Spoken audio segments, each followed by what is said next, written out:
So I've been asked to speak about commemorating history, how and by whom are decisions made.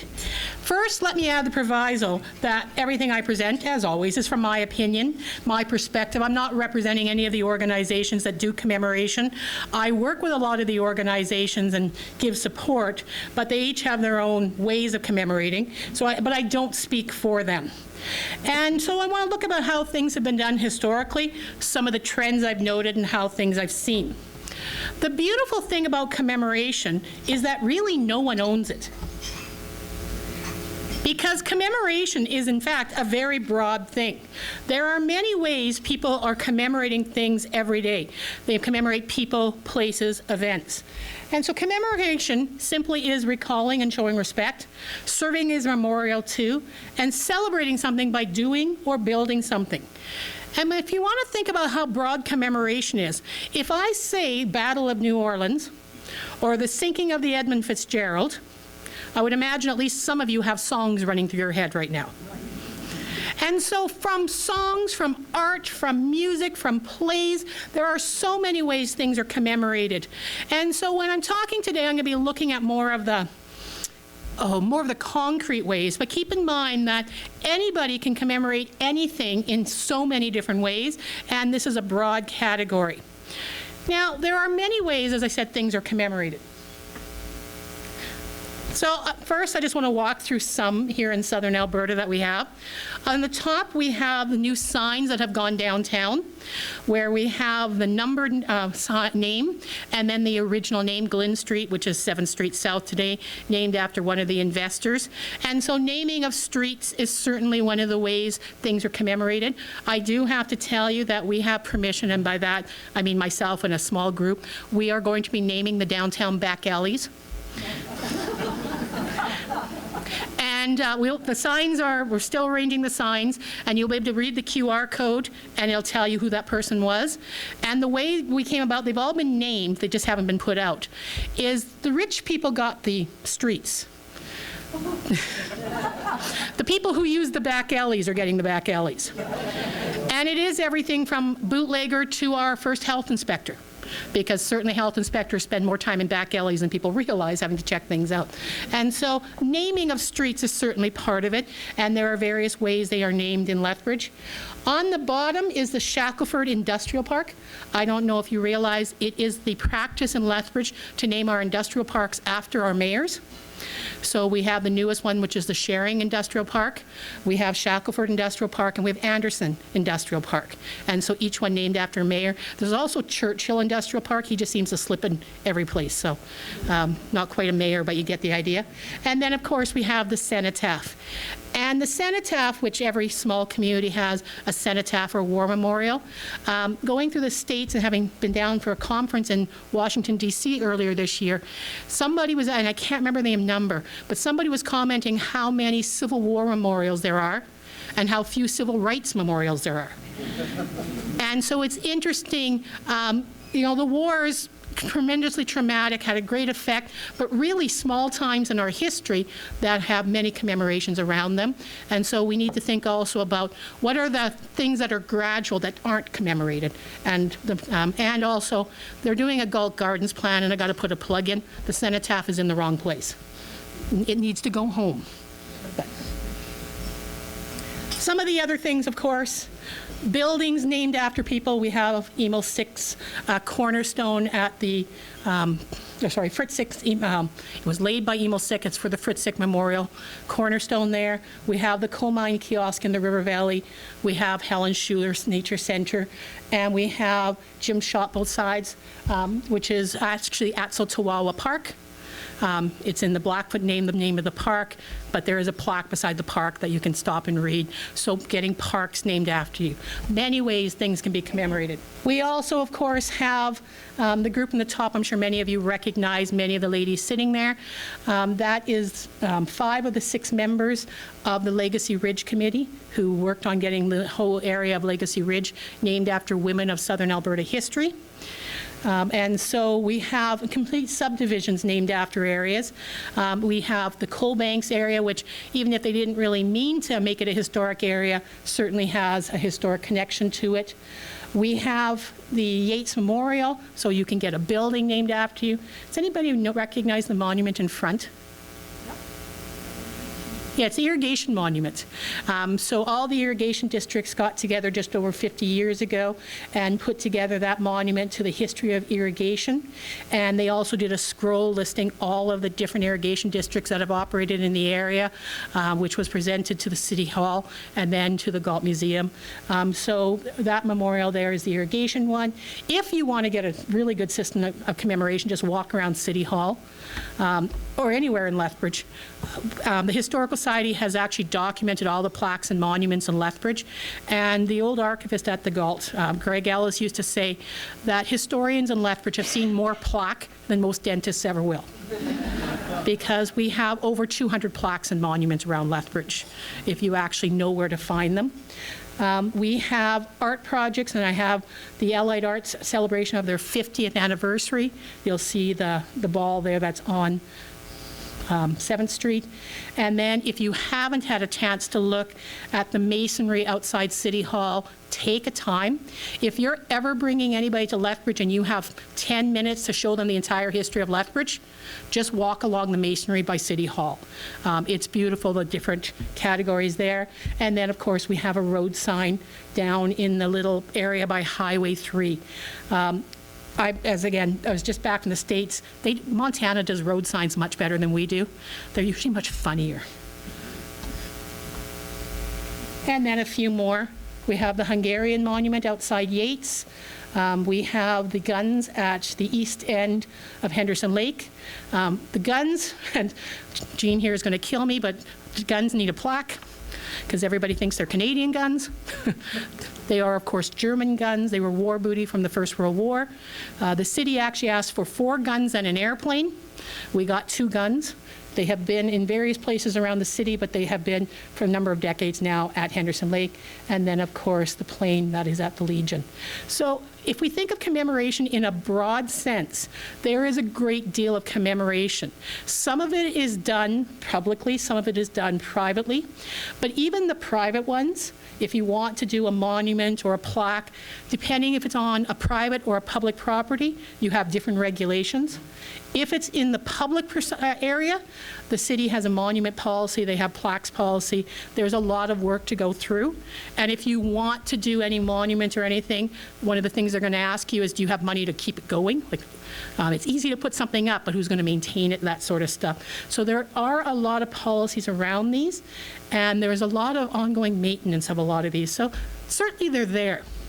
But say you want something more formally designated. Perhaps you want a building named after you someday, or you want something like that. So what to do? So you want something named after you? Some of what I'm going to say is a little facetious, I apologize.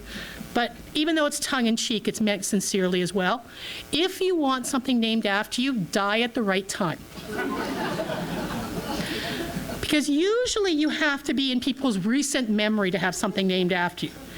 I wish everything was done in a very objective manner. Like, somehow we ranked every person who's ever been associated with Southern Alberta history, and we took the ones who have done the most, and they get things named after them. It doesn't work that way. And so a lot of times it's, when you look back, 30, 40, 100 years, you go, why on earth did that person get something named after them? And so it's often, they're in recent memory when something's named. You also want to make sure you have advocates. Have a lot of children and grandchildren and things like that. That helps. Or be involved with a lot of organizations that are going to promote you after you're gone. So some kind of advocacy. It's the passionate advocacy of people that often is one of the reasons people get things named after them, because they are promoted in a way that's very hard to say no. And they will come back. Legacy Ridge, when you actually talk to some of the members of that committee, how long it took them to get anything going and how many times they heard no. And no has to just be a maybe in your head every time you hear it. For a lot of these, you have to keep going on and on. Not surprisingly, have money or have access to money because funding for things is going to be useful. So if there is some way that they can help to pay for whatever commemoration you want, that is useful. Have a well-known story. Have a story that is talked about, that has been written down. Don't make it difficult for somebody to research. Now, I say this because there are so many people who have done so many things, but often we get what's called, what I refer to as pocket history. They might be known in the sports area, it might be known by one ethnic group, it might be known by a certain area of town, but it's not a well-known story. So if you want something named after you, just make sure your story's everywhere. And I'll give you some example of people who are amazing, but their story's not well known. Anybody been up to Edmonton recently? In the last few years, Edmonton has named Hettu Park, or Hettu Lane and Bowler Park. Now, these stories are rather interesting because both of these people have a Lethbridge connection. Bertha Hettu, 1864 to 1943, according to the designation of Hettu Lane, she lived in Lethbridge for well over a decade. And so I thought, here's somebody who's well known enough in Edmonton to get something named after her. She was here for over 10 years. According to the research, she was an entrepreneur in Lethbridge. I can't find any records of her in our normal things in Lethbridge. So whatever she did here did not get recorded here. So if we were looking at designations in Lethbridge, she doesn't even come up in our records. But in Edmonton, there's enough records and information that she was found or known well enough to get named there. Bowler Park is another one. Let's see if I can make sure. This gentleman who came from India, Sohan Singh Bowler, was an early immigrant, came in Canada in 1907, and he too lived in the Lethbridge area for a number of years around the First World War. He then worked on a farm, went into farming, went to Edmonton in 1953, and helped immigrants and students from India. And again, I tried to find any record of him and his time here in Lethbridge. And the only time I found, and there's a name close, it is Sohan Singh, but not Sohan Singh Bowler, was unfortunately running a restaurant that got arrested during Prohibition. So I'm hoping it's not the same person. And that comes to the next thing that I'll be talking about. Never do anything embarrassing if you want something named after you. Eileen Dunham and May Annette had a much more close relationship with Lethbridge. Eileen Dunham, who was born in the U.S., came here as a very young girl, and she went through Central School, and she was known as a great brain when she went through Central School. In grade 12, she had the highest marks in the entire province of Alberta, and she went on to get a PhD in history in the 1920s out of London. And in a little university college down in Ohio, she, for 40 years, was the chair of their history department. And to this day, since the 1960s, one of their highest scholarships is the Eileen Dunham Scholarship. And in the Herald, if you go back, there are articles about her throughout, but she just sort of never really had any history. And her problem is, she never got married or had children, so no advocacy there. May Annette is actually quite fascinating. In the 1920s and 30s, 6 women got their PhDs in physics from the University of Toronto. The sixth woman to do that was May Annette from Lethbridge. And I don't know how she did this. This is what I really want to figure out. She got her bachelor, master's, and PhD completely paid for with scholarships in the 1920s. So we have all of these stories that, because of nobody's written about them, because they might not have stayed someplace long, aren't well known. And I could continue, that's why I say et cetera. You'll notice that most of the ones I told you about were women's stories. I don't have any biases at all. But there are so many more, and there's, as I said before, in sports and in agriculture and in different cultural groups, there are so many. And that's one of the things is I wish we historians had all the time, but like anybody, we usually pick the easy stories. When somebody says, do you have an idea? They want it yesterday, so you pick a story you already know rather than maybe doing the research that should have been done into it. And I said, difficult history is always hard to commemorate. This is actually a road sign out of Montana. I told you I love their road signs. And it's about the 1837 smallpox epidemic. It is told from the Assiniboine perspective, but of course the border would have been close by, and the 1837 epidemic swept through southern Alberta and all the way up to Edmonton. Of course, there are records of it. But difficult history is often overlooked in commemoration or controversial history, or people who do anything that you're not quite sure how to handle in the commemoration. So this is one of the things that we as a community have to have greater discussions about. And it's also about which perspective do you use, how do you tell the story. All of those are part of it as well.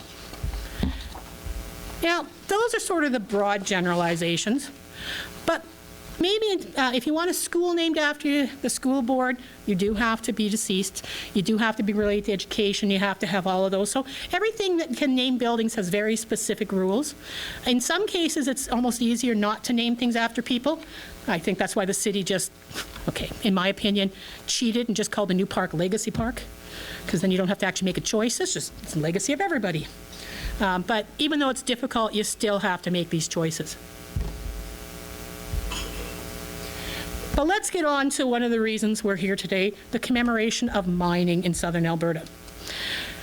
Of course, some of you know that Galt 6 mine was recently designated a municipal historic resource.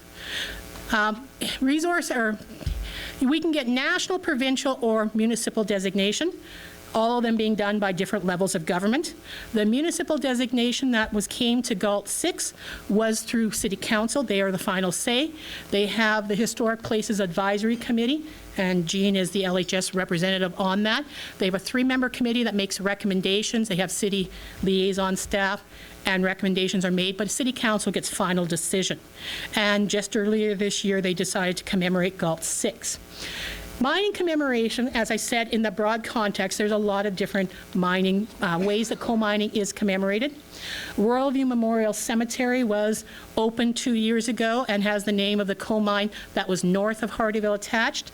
And just recently, if you read the subdivision maps the way I do, and you all read those, right? The land north of Hardyville has just been designated Royalview Neighborhood. So that entire subdivision now will be also known as Royalview. We have the coal mine kiosk in the River Valley. We have the Here We Begin to Mine the Coal Monument, both of those from the 1960s. We have the whole Coalhurst Mine Disaster Monuments in both the cemeteries, the Coal Banks neighborhood on the west side, and many other ways. But when we're looking at what was recent, the one thing people are surprised by is this wasn't designated. Why is it Galt 6 and not Galt 8? And certainly I have my own opinions on here. In my opinion, Galt 8 is by far the better site. The buildings are there. It's such an amazing opportunity for an interpretive center, for a tourist site, to have a great in-depth opportunity to tell the story of southern Alberta. But I also appreciate it is an industrial site. It has a cleanup cost to it. It is a huge site. It is not owned by the city. So I can appreciate all the different reasons for why they chose to go instead with Galt 6. And I don't think in their mind it was an either or, but that's certainly how people are seeing it. So instead of Galt 8, Galt 6 Hardyville has been designated. Now, I said to you that as a site, Galt 8 is better. As a story, Galt 6 is way better. And as a historian, it's the stories that really attract me. For one reason, does anybody know how old the mainframe, the tipple at Galt 8 is? It's 1908, because it's the Hardyville tipple. So when Hardyville closed, they actually took down the mainframe, the tipple, redeveloped it, and set it up at Galt 8. So that actually is the Hardyville building that you see over there under new change. And this is one of the things that makes Hardyville so fascinating. Because very little research has gone into Hardyville, having this area designated has made myself and others really research Hardyville. And there are others doing this as well. And from a historian's perspective, Hardyville offers amazing opportunities.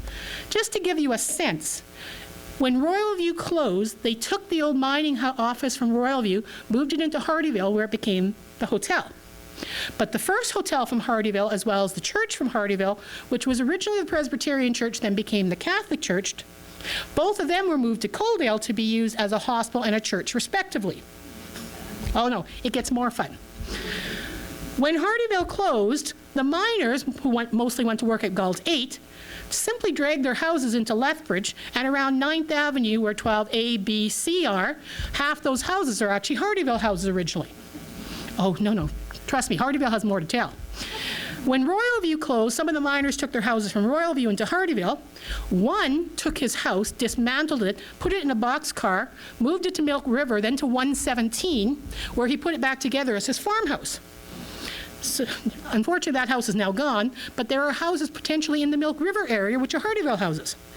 And then when they decided to close the river valley from houses after the 1953 flood, they took houses and stores from the river valley and moved them to Hardyville.